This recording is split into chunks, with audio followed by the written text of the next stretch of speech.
Alright, it's time. We're here. The major cycle has begun, the RMRs are rising up all around us, and we are deciding who are the teams who will make it to the main stage in Shanghai right now. Kicking things off first, we have the Asia RMR. We're looking at 3 slots straight into the main event here, and over the last 3 days, 8 teams have battled it out. We have decided who is advancing and who is going home, and today we're here to recap it all for your enjoyment. That means we got quite a bit to go over, so we're not going to waste any more time. Before we get started, make sure you guys take a second, leave a like, leave a comment down below, and subscribe to the channel if you haven't already. It helps out immensely in the YouTube algorithm. Also, check me out on twitch.tv/LionHeartZ2. I am co-streaming major games every night, watching along with you guys, reacting, commentating, losing my damn mind. Come on over. It's been a lot of fun so far to be able to do this. Thank you to PGL for giving me the chance to do that. Without any further ado, let's start breaking down these games. Alright, so first things first, let's talk format. We have a best of 1s to seed the groups, straight into double elimination Swiss best of 3s. And with best of 1s being the most volatile and also the least interesting format we have in Counter-Strike, please, Valve, if you're listening, no more best of 1s at majors. Please, can we just get rid of that going into next year? That would be great. We're just going to speed through the opening best of 1s so we can get to the remaining series, which have a lot more interesting stuff to talk about. Alright? Cool. We open up things with the Mongolz taking on Alter Ego. Mongolz took care of business on Ancient, taking the win 13-8. They are easily the strongest team in this field. They're coming off of a tournament win at the Thunderpick World Championships. Everyone's expecting the Mongolz to have a great run at this major in general, so it totally makes sense when you consider the field in the Asia RMRs is by far the weakest that the Mongolz would cruise through. Sensu, Blitz, Mazzino, they all looked good. They didn't look seriously challenged. One thing I would like to talk about a little bit though is Ben Tent on Alter Ego. If you've been around in the Counter-Strike scene for a while, you know that Ben Tent is one of those players we've been talking about as potentially breaking through into the international scene for many years. He was a great prospect when we first broke out with Tai Lu, but he's never really delivered on that superstar potential. To be fair to him, he's been having a great year domestically on Alter Ego, and he looked good at various points throughout this tournament. It's kind of nice to see him settle down into like this veteran's role where he's helping to develop new, younger talent around him and still contributes in a winning way where it matters. It sucks they don't end up qualifying at the end of this, but I was pleasantly surprised to see how well he was doing because I wasn't even aware, frankly, that he was still playing. Following them, we had the Drillas taking on Lynn Vision. Obviously, Onapixel's pet project, manipulating the rules against the RMRs, had a great start here by taking out Lynn Vision 13-11. And we'll have a lot more to say about the Drillas later on in this video, obviously. But credit to them. I mean, Lynn Vision are not that great of a team, but they walked up here on Ancient. They did pretty well. Their T-sides throughout this event have actually looked pretty good at various spots. They felt very much in control of this game. They got all the way up to match point very early on in the second half. And one thing we will also elaborate more on as we go is that the Drillas were not good on the CT side, as they nearly collapsed and conceded a comeback to Lynn Vision, only able to win out the final round of regulation after Onapixel gave a heroic Phil Jackson-esque speech and a timeout to rally the troops. For Lynn Vision, I don't know what to make of this team. Every time I've seen them play, I've never really been impressed by anyone in particular. It just kind of feels like one of those teams that are always going to have a chance to make it to the major because of how the Asian RMR is set up, but they're never going to be a threat, whereas the Mongolz actually have that potential to strike out against international teams. For the Drillas individually, I think Waro2K and Kavum both had great tournaments here and showed a lot of potential. Out of everyone here, I would actually expect them to be picked up by Tier 2 European teams coming out of this tournament cycle because, again, they showed a lot of good upside.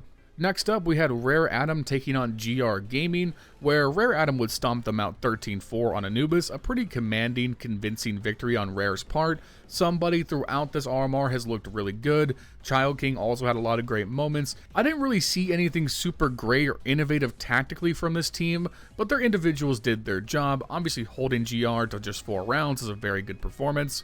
In terms of the GR guys, this is a team that admittedly I have never seen play before. I'm not familiar with any of these players, and listen, I don't think you're doing yourselves any favor when one of your players is named Mediocrity, and you know, looking at those stats for this series, yeah, that checks out. And rounding things out with our best of 1 coverage for today, we had Talon taking on FlyQuest, the Battle of the Oz. Playing upside down in a barbecue next to a kangaroo, surely Talon and FlyQuest are here to make their run at the major once again. And we end up with Talon taking the victory 13-9 over FlyQuest on Inferno. Listen, I think FlyQuest's problems have been pretty well documented by me and other sources out and about. It's pretty clear that this roster I don't think is going to last past this major despite how things go, and one of the biggest problems that they are dealing with is that Alistair has been so inconsistent with the op in his hands. I mean, right here, 6-15. Admittedly, Inferno is not the most op-friendly map, but at the same time, you have to be adaptable as the opper. He's not really doing it with the rifle in his hands either, and he's had his moments throughout this RMR where he has looked good, but he's also had moments where he's gone completely missing, something we'll touch on more in just a little bit. It just feels like they are due for a change. This team has been together for a while, they have failed to deliver on expectations, and Vexite ends. Nobody has any complaints with these guys. Liaz has been a good third piece, and he's definitely had individual moments of success. And not only has Dexter been a good in-game leader, but throughout this RMR, he's had a few rounds where he was great individually, despite the stats not really showing it. So I think they just need something new, a change of pace, to try and help them evolve. For Talon, I honestly haven't seen these guys play much throughout the year, so I had no real expectations for them going into this, but I like some of the moments from Nedic and Hazard specifically. I thought from a system standpoint, they were pretty good. I certainly wasn't mad at any of the tactical decisions they were making. It's just a roster that I don't know much about, so it's hard for me to make a value judgment based on that. Alright, with that out of the way, we can go ahead and start talking about these best of threes, the stuff you're really here for, the meat, the good stuff. And kicking things off, we have an elimination match between Alter Ego and Lynn Vision. And yeah, that's just how fickle this format is. You lose one best of one best of three, and you can kiss your major hopes goodbye. One of these teams is heading home early, so let's see how this panned out. In the long run, Lynn Vision were able to overcome Alter Ego in 3 maps. We started on Ancient, where Lynn Vision take the series lead 1-0 with a 13-10 victory, but not for a lack of effort from the Alter Ego guys. It was a very close fought first half, back and forth as Alter Ego took the T side. Zijin and Bentet both looked good throughout this game, and frankly, I just really enjoyed getting to see Bentet play again. I just hadn't been paying attention to his game these last few years, and Zijin certainly impressed me at many points throughout this tournament. I mean, some of these T-side rounds were very good. The unfortunate reality is though, as we go into the second half, there was no ability for Alter Ego to hold the bomb sites. Lynn Vision won 8 of the last 9 rounds, including 7 in a row, including 4 straight post-plant situations, and Alter Ego definitely had a shot in a lot of these rounds, but were unable to get it over the line in the end. Best example of that was certainly round 20. Alter put themselves in a great position to win this round, but look at the economy. If they lose here, it's going to be a save, and suddenly the game's going to go from 10-10 to 10-11, and then you're fighting off Lynn's ability to get match point. So this is a must-win situation. Lynn Vision are trying to maneuver into a late A pinch, and frankly, it looks like it's not going to go that well.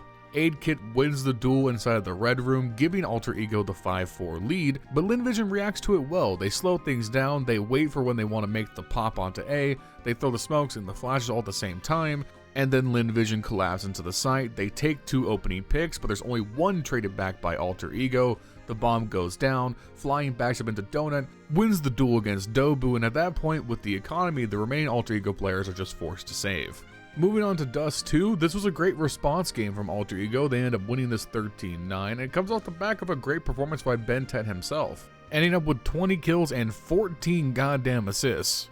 They held Lynn Vision to just 4 T rounds, took a dominant lead into the second half, and although Lynn Vision had a great rally to start off their CT side campaign, winning the pistol round plus the first 4 rounds thereafter, as soon as Alter Ego got on the board, they never looked back and forced the series to a third map. And it looked like Alter Ego might be rising to occasion to make this a competitive series facing elimination, but yeah, they kinda collapsed at the end. Lynn Vision dominated Nuke 13-4. It didn't really feel that close at any point. The T side from Alter Ego here on Nuke was absolutely dreadful. I mean, look no further than round 7 in the background. We spent pretty much the entire round here trying to develop the map control, take some outside presence, maybe look for a Lynn Vision player over sitting in lobby. But Lynn, they play safe. They don't really give them anything to bite on. Flying even takes a pick in lower eventually, very deep into the round, and that leaves Alter Ego kind of scrappy to figure out what they need to do. It settles down into a late A hit, and they get wiped off the board. It felt like up to this point in the series, the individuals on Alter Ego were keeping up with Lynn pretty much one for one, but Zijin, Bentent, even Eggkit, they went completely missing at the worst possible time. Lynn Vision played a very steady game. They didn't really overextend or get too risky with it. They just played very good tactical CT side nuke and completely crushed them. Which means Lynn Vision keeps their RMR hopes alive for now.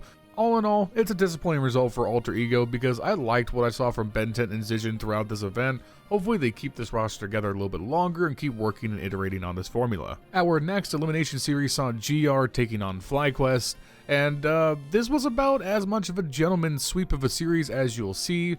GR looked kinda competitive in both of these maps, and you see 13-8 scorelines on both Ancient and Anubis, and you're like, oh, well hey, they at least kinda put up a fight. But watching these games, it didn't really feel that way. FlyQuest are a roster with a ton of problems, especially playing down to the level of their opponents, something we will definitely be covering in more detail in just a little bit, trust me. But here, listen, they took care of work. I don't really have anything to say. Alistair wasn't dreadful, which is usually a problem for this roster, and Vexite and Liaz, they were just good throughout the entire series. For GR, I don't know what to tell you guys. It's, again, having a guy named Mediocrity on your team just kind of feels like a poor omen. Not that he was directly the cause of death for this roster in this tournament this time. I'm just saying it's just a kind of a weird thing. Anywho's, that was all the action on the first day of the RMR. Moving on to day 2, it's best of 3s all the way to the end. We're starting off with all the teams who went 1-0 in the best of 1s competing for the first qualifying slots into the major, and we're kicking it off with the Mongolz taking on the Drillas. And listen, the first map on Mirage feels like a bit of an anomaly. The Drillas start off by taking a map off of the Mongolz 13-11 here. And if you didn't watch the game, you'd be like, oh wow, 13-11, it was a close fought battle. Surely the Drillas just persevered with grit and determination with the Phil Jackson of case openings behind them leading the way. But no, this was a flip-floppy affair where the Drillas started off with a 10-2 T-side half, but they don't know how to play CT side rounds to save their lives, so the Mongolz were able to fight it all the way back to the very last round, where the Drillas managed to stumble their way through a CT side round win and stave off complete destruction.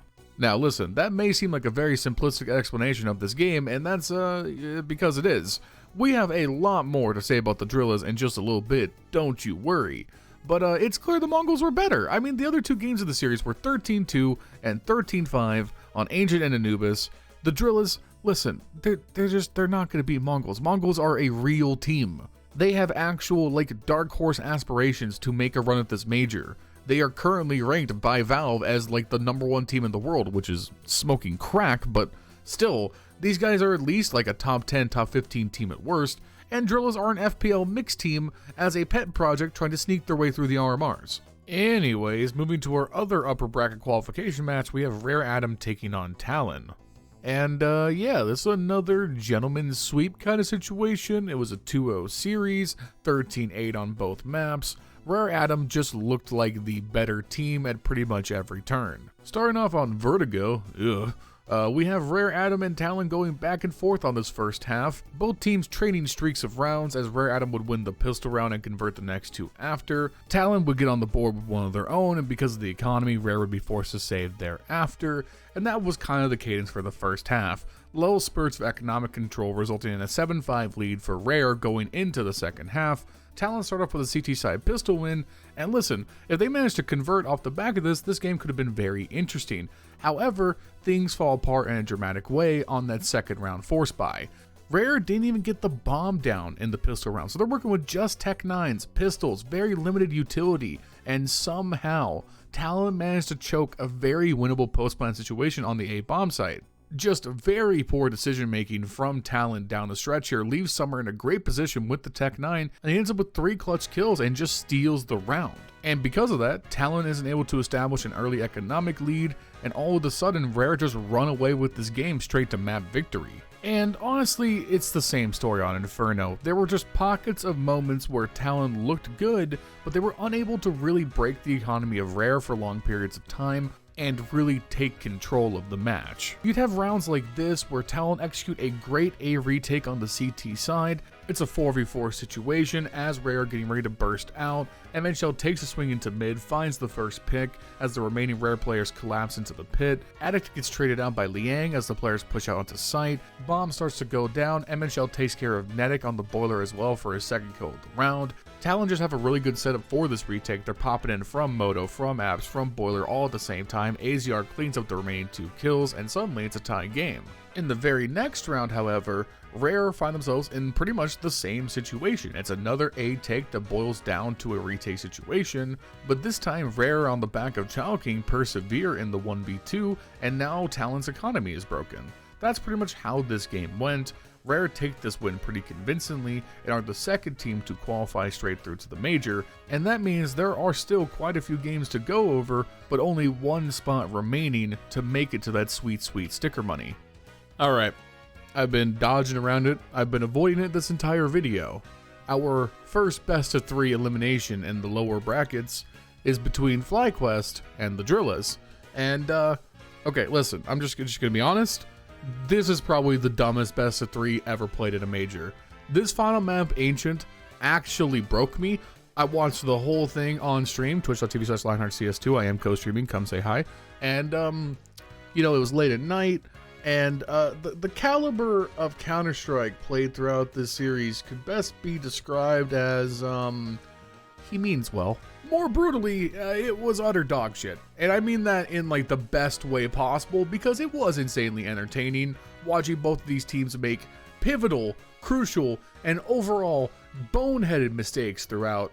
And on the other side of it, FlyQuest barely managed to survive against, again, what is basically an FPL mixed team, which is just, dude, FlyQuest need a roster change, bro. This FlyQuest roster could win the major, and I think they would still be changing this roster.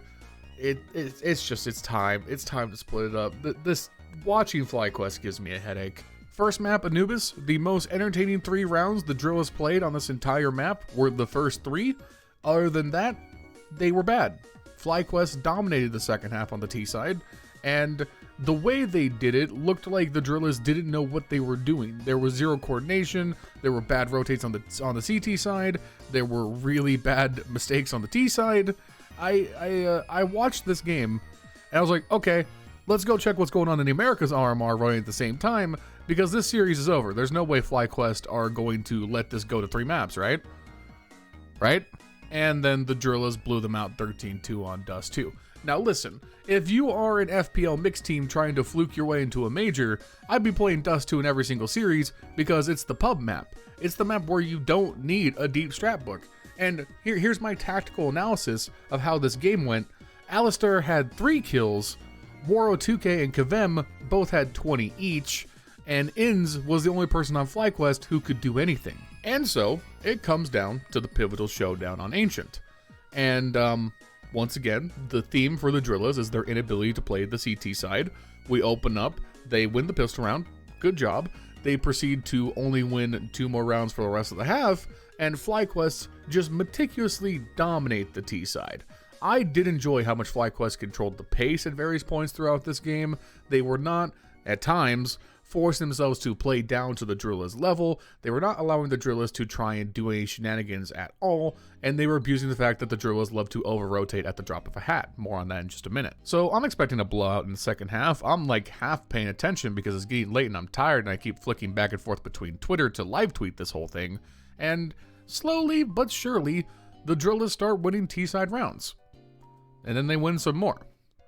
And now the game is getting really close. Oh my god, the Drillas are threatening to tie it up. Where did we go wrong? And it's from this point on, right? Round 20, where it's just complete shenanigans for the next hour of Counter-Strike. That's right, you heard me. An hour of Counter-Strike. And if you did not witness this bullshit live, you need to go watch the highlights. I will not be able to physically do it justice for how much this was the most painful entertainment I have watched all year long. Like in this round, It comes down to Drillas in a 4v2, and you see Alistair overextending into mid, about to peek into 3 guys at elbow, and somehow he gets the double kill and manages to get away, leaving Waro and Meztal in a 2v2 against Alistair and Inns. But Meztal has a great forward position onto the B side, gives enough time for Waro to rotate the bomb in. But here's the thing, the FlyQuest guys aren't even really rotating through Red Room into Meztal. It's just Inns coming through late. They're split. You have Alistair coming in through B ramp. This is actually a great post-plant position for the Drillas. And then Meztal, who is bad and was wretched, misses the easiest kill of his life, leaving Waro 2K in a 1v2. Surely FlyQuest are going to get match point. And it's just shenanigans. It's just pure shenanigans. Alistair, why are you smoking the bomb right there? Why are you not fighting with your teammate? You go for the defuse. Waro 2K just gets the 2K with the Gleal, just like his namesake. And it's just like, why? Why? Why are you jumping on the bomb right then? You know he has to be in cave or back as CT. You have some time. Don't smoke the bomb. Just tap it. But instead, you just leave Inns on an island and hop the bomb and give the round up. And then in the next round, just running off that momentum, Drillas go for a straight up B hit. Kavem and Scenari combine for great entries through into CT as the bomb goes down, and that forces Vexite and Liaz to save. They're out of money. We're gonna skip ahead through some ecos, another great Drillas win. We're coming down to the final round of regulation. It's 12-11. The FlyQuest boys are now staring into the abyss of being eliminated by the Drillas, which would be grounds for this team to be sold immediately. Let's just be honest about that. If they lost to the Drillas, this would have been one of the most embarrassing losses like ever. But thankfully, Vexite is having none of that. It comes down to the last 20 seconds. Drillas have to go for the desperation B hit. All 5 are alive. Vexite on the B side, pretty much on an island because his teammates are trapped behind smoke, and he mines for gold. An incredible triple spray down with the AK. Dexter behind him cleans up the 4th, and Vexite puts down Haji with the USP. And in the very next round, the first round of overtime, Vexite does it again. Another huge multi-kill round on B to just wrest the momentum out of Drillas' hands. We go back and forth a little bit, but we're coming up to a tie ball game once again, deep into this first overtime, 14-14, and the rails just explode right here. From this point on is just some of the dumbest Counter-Strike I have ever seen. Drillas on the CT side have a 5v4 advantage and decide to go for the dumbest over-rotate in the history of Counter-Strike. I mean, look at this main map. Mid in 8 seconds, they have stacked everybody towards the A side. Dexter has flanked through B, he knows it's clear. Inns has locked them into the red room. All they have to do is rotate, get the bomb, take the B site. And you have these guys in these 4 positions to backstab the rotating Drillas players. This should be the easiest round that FlyQuest have won the entire game. And I can do no better than cut to my past self watching this live on stream. Please enjoy the shenanigans. What a pick by Meztal! And what a pick for Scenari! Oh my god! What is going on? Good answer from Liaz. Needs to get the other pick here. Oh, Molly's not gonna hit him. Molly's not gonna hit him. They have no info on it either. Huge! Double! You heard the jump. Heard the jump. Time is low. That smoke fucks him. That smoke fucks him. Wow. I smoked there. Wow. Jack, say it with me. Stop using nades in clutch situations. Unless they make sense. Yeah. These are the really good crazy pills. Anyways, after Liaz threw the world's worst smoke in a clutch situation ever, Drillas have found match point. Series point. Once again, FlyQuest facing elimination and humiliation, and once again, things don't exactly get much more sane. 4v4, the bomb goes down on the B site, like everybody on FlyQuest has like 2 HP, and just, god, just run the Twitch clip.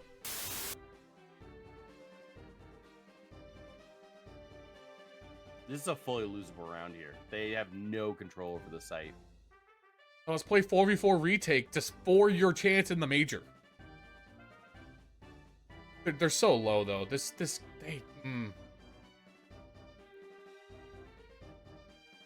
Liaz cannot die.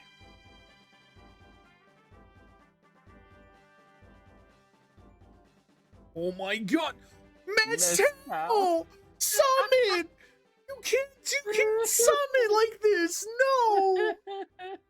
No! Mezcal!